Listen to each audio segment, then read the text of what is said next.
গারল এটা দর্শক সুন্দর একটা আপনার কত চাইছেন ভাই 25,000 দিয়ে নিয়েছেন বেচবেন কততে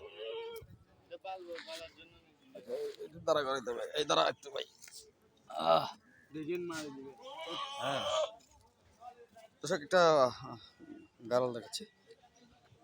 বেশ দেখেন এটা গারল যারা চিনেন না আর কি ভাই এটা কোন জাতের ভাই কোন জাতের এটা কি আমাদের দেশের না দেশি জাতের দর্শক দেখেন একটু বেশ চমৎকার কত দাম কিনে নিয়েছেন না আপনি কিনে নিয়েছেন আচ্ছা আচ্ছা আচ্ছা ছোট একটু আর এটা আচ্ছা এটা একটু মাটির নিচে ছুঁই একটা থাকে আচ্ছা বেশ ভালোই দর্শক ছাগল এবং এগুলোর ভিডিও ফুল চ্যানেলে দেওয়া আছে দেখে আসবেন ইনশাআল্লাহ।